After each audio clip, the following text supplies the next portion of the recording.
नमस्कार, मैं हूं नवजोत और इस वक्त की बड़ी खबर आ रही है। बताएं आपको, केंद्र सरकार किसानों को बड़ी राहत देने की तैयारी में है और केंद्र सरकार ने किसानों के कर्ज में ब्याज पर छूट को बढ़ा दिया है।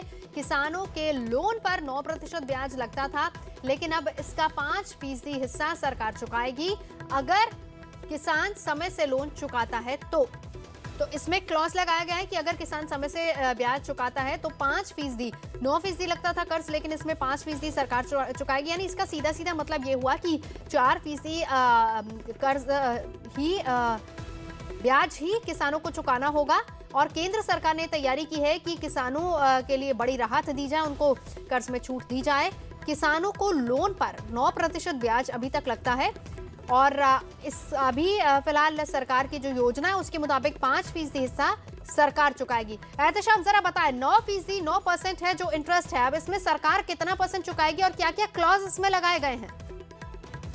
देखिए, इसमें जो थोड़ा सा करेक्शन है कि जो इंटरेस्ट रेट देना पड़ता था किसानों को वो 5% है। यानी जितना आप लोन लेंगे उसका 5% ब्याज देना होता था। और अगर वक्त पे किसान ब्याज की अपने लोन को वापसी बैंक को करता है तो उसको 3% की छूट मिलती थी। यानी 2% जो है वो सरकार देती थी, उसे 3% ही देना पड़ता था, वापस करना पड़ता था। लेकिन अब जो आज कैबिनेट ने अप्रूव किया है उसमें यह है कि अगर कोई किसान लोन लेता है और वक्त से जो तयशुदा वक्त है उसके अंदर वो वापस करता है लोन, तो उसे सिर्फ 2% ब्याज ही देना पड़ेगा। 3% हिस्सा जो है ब्याज का भार वो सरकार उठाएगी। पहले सरकार सिर्फ 2% ब्याज का भार उठाती थी, अब उसको 1% बढ़ा दिया गया है। यानी 3% ब्याज का भार सरकार के ऊपर होगा और किसान को सिर्फ 2% ब्याज दर से अपना पैसा लोन का वापस करना होगा। बिल्कुल, तो ये शुक्रिया। बड़ी राहत है।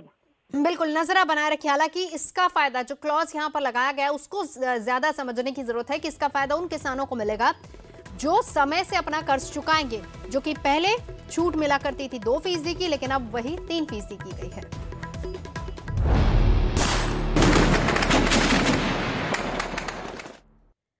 और इस वक्त एक और बड़ी खबर आ रही है। दक्षिणी कश्मीर में 16 आतंकियों का वीडियो सामने आया है और इस वीडियो में हिजबुल मुजाहिदीन और लश्कर के आतंकी नजर आ रहे हैं। वीडियो में करीब 16 आतंकी दिखाई दे रहे हैं। हम आपको दिखाते हैं वो वीडियो और किस तरीके से आतंकियों के हौसले बुलंद हैं।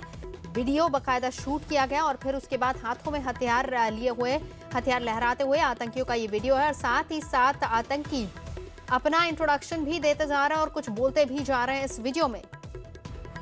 ये उन आतंकियों का वीडियो है जो कि दक्षिणी कश्मीर में सामने आया है, जिसमें 16 आतंकी हैं। हिजबुल और लश्कर के ये 16 आतंकी हैं जिनका वीडियो सामने आया है। हालांकि ये कोई पहली बार नहीं है, आए दिन आतंकियों के इस तरह के वीडियो सामने आते रहते हैं और मंशा सीधे सीधे यही है कि डोमिनेंस दिखाने की एक तरीके से कोशिश और दिखाने की कोशिश की वो किस तरीके से पूरे इलाके में सक्रिय हैं और सुरक्षा बलों को भी एक तरीके से चुनौती दे रहे हैं इस तरह के वीडियोस और ये तमाम आतंकी।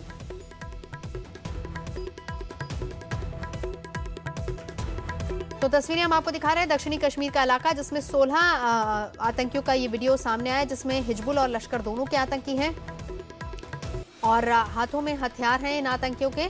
साथ ही साथ अपना इंट्रोडक्शन भी दे रहे हैं और चुनौती सीधे तौर पर ये सुरक्षा एजेंसियों के लिए। दक्षिणी कश्मीर में सबसे बड़ी चुनौती है क्योंकि न सिर्फ इन आतंकियों से निपटना है, बल्कि यहाँ पर सबसे बड़ी चुनौती जो सुरक्षा बलों के सामने है वो है स्टोन पेल्टर्स भी, क्योंकि जिस वक्त सुरक्षा एजेंसियां कार्रवाई करने के लिए जाती हैं उस वक्त उनका सामना भी करना पड़ता है। तो दक्षिणी कश्मीर में हालात ज्यादा खराब है और ये एक बड़ा चैलेंज है सुरक्षा एजेंसियों के लिए।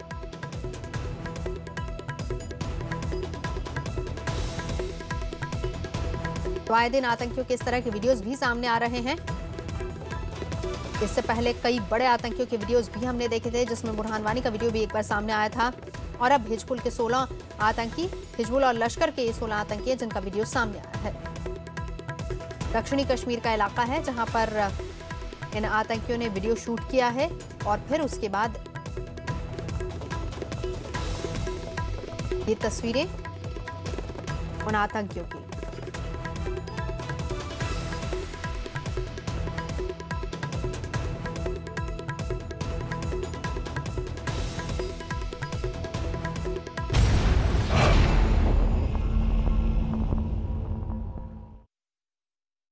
तो घाटी में आतंकी बौखला गए हैं और कश्मीर में बौखलाए आतंकियों ने एक के बाद एक ताबड़तोड़ हमले किए हैं।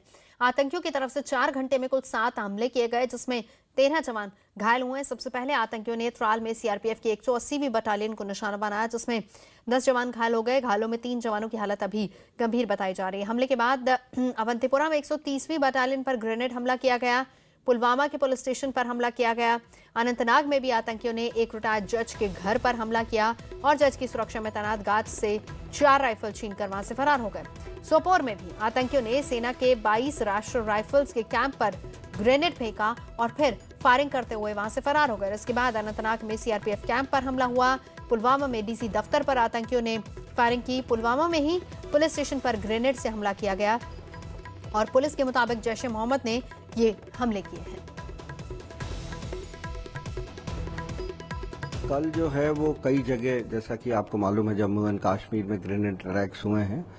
उसमें 2 अटैक्स हमारे कैंप्स पर भी हुआ है और इसके अलावा जेके पुलिस की पार्टीज पर भी 2 जगह हुआ है और आरआर पर भी 2 जगह हुआ है। तो कई स्ट्रिंग ऑफ कल अटैक्स हुए हैं जिसमें कि ये प्रयास किया गया है कि ग्रेनेड फेंकें और फायरिंग करके तुरंत भाग जाएं।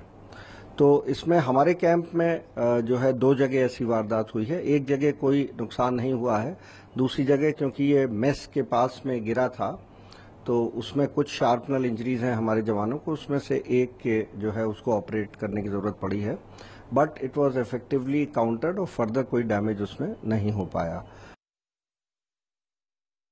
और बताएं कि आतंकी एक के बाद एक छोटे छोटे हमलों को अंजाम दे रहे हैं और वहां से फरार हो जा रहे हैं। दरअसल पिछले कुछ दिनों में सुरक्षा बलों ने सख्ती से आतंकी बौखलाए हुए हैं, उनकी सख्ती से। कल हुए 7 आतंकी हमलों को ऑपरेशन सब्जार का नाम दिया गया था। सब्जार भट्ट हिजबुल का कमांडर था जिसे सुरक्षा बलों ने मार गिराया था। सुरक्षा बल घाटी में तेजी से आतंकियों को ढेर कर रहे हैं, जिससे हताश आतंकी तेजी से हमलों को अंजाम दे रहे हैं। माना यह भी जा रहा है कि कमी की वजह से आतंकी हथियारों की लूट पर भी उतारू हो गए हैं। साथ ही पैसों की किल्लत ने आतंकियों को बैंक लूटने पर मजबूर कर दिया है। लेकिन बड़ी बात यह है कि सुरक्षा बल आतंकियों के हर हमले को नाकाम कर रहे हैं। रिफत अब्दुल्ला हमारे संवाददाता लगातार हमारे साथ जुड़े। रिफत, जानना ही चाहेंगे, हालांकि सुरक्षा बल आतंकियों के हमलों को नाकाम कर रहे हैं, लेकिन एक के बाद एक 7 हमले हो जाना, फिर दक्षिणी कश्मीर में जिस तरीके से हालात हैं, वीडियो सामने आना, और बड़ा चैलेंज है सुरक्षा एजेंसियों के लिए भी यहाँ पर।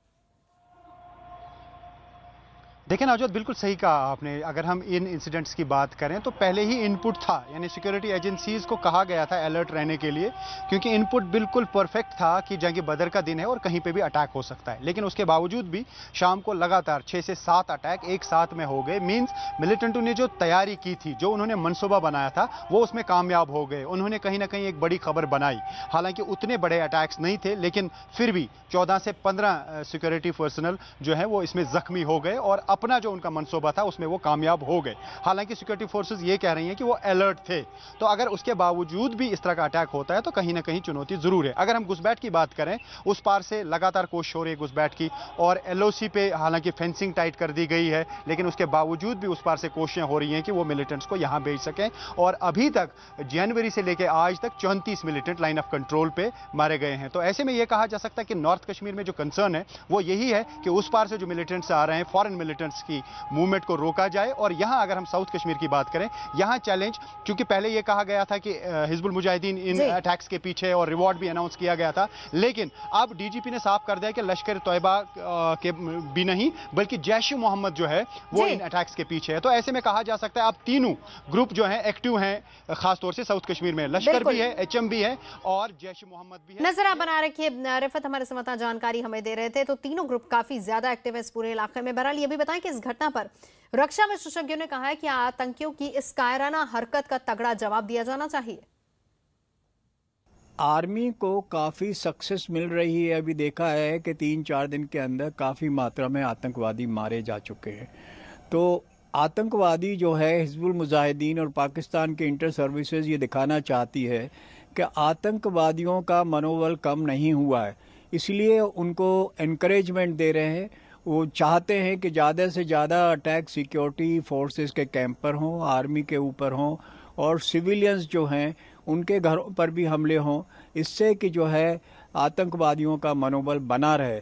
देखिए, इसे तो बड़े गंभीरता से लेना चाहिए, क्योंकि ये जो कई सारे हमले जो साउथ कश्मीर में और नॉर्थ में भी एक हुआ है, छुटपुट है वो पर हुआ है, ये बहुत ही गंभीरता से हमें लेना चाहिए। दूसरी बात कि एक नए आतंकी आउटफिट का पैदा होना, हरकतुल मुजाहिदीन साथ साथ, ये चीजें दिखा रहा है कि पाकिस्तान अब पूरी तरह से तैयारी कर रहा है कि कश्मीर में जो वायलेंस का सिलसिला है उसे और बढ़ाया जाए।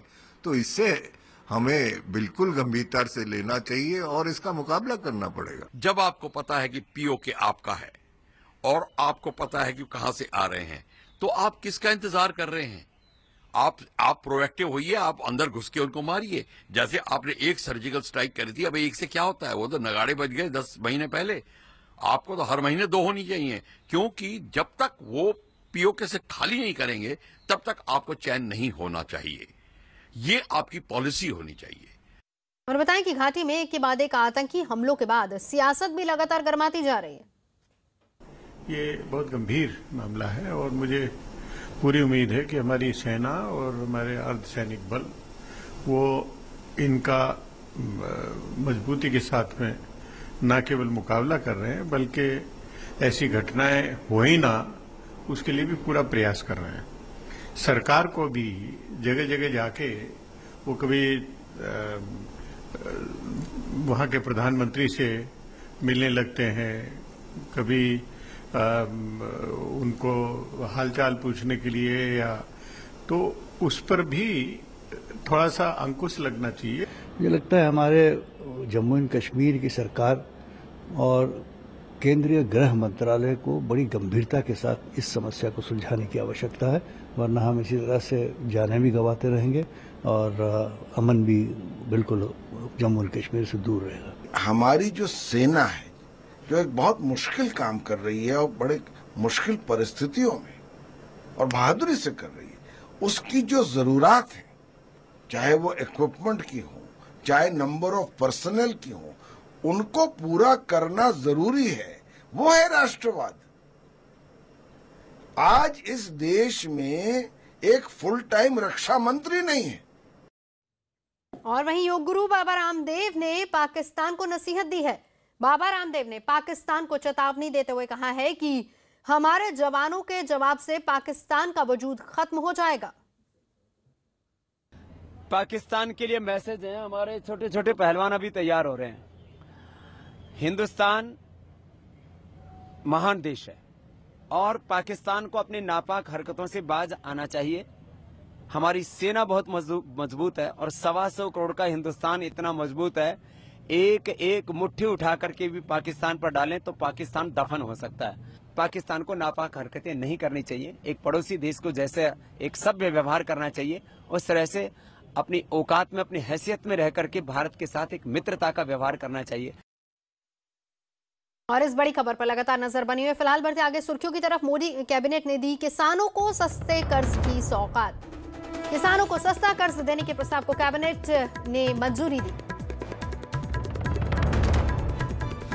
दक्षिणी कश्मीर में हिजबुल मुजाहिदीन और लश्कर के 16 आतंकियों का नया वीडियो सामने आया।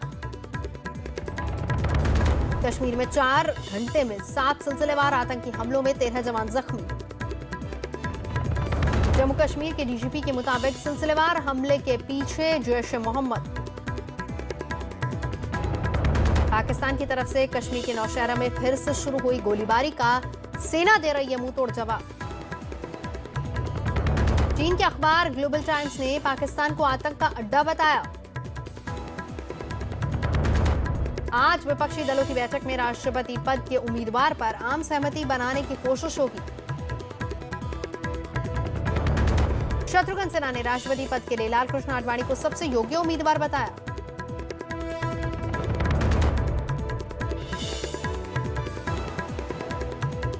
सीएम शिवराज सिंह चौहान मंदसौर हिंसा के पीड़ित किसानों के परिवारों से मिले।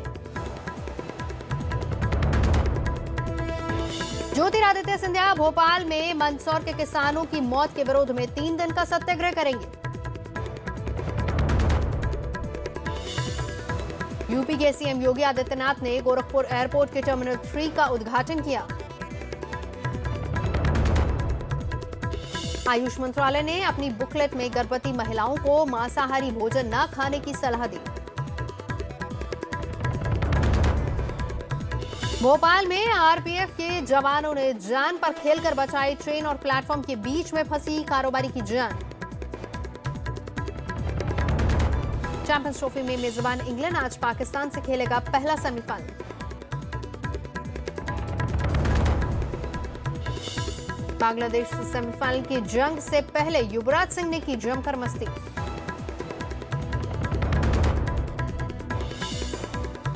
बर्मिंघम में विराट कोहली की पेंटिंग को भारतीय मूल के ब्रिटिश नागरिक ने 2 करोड़ 38 लाख रुपए में खरीदा। लंदन का ग्रेनफिल टावर भीषण आग में जलकर हुआ खाक।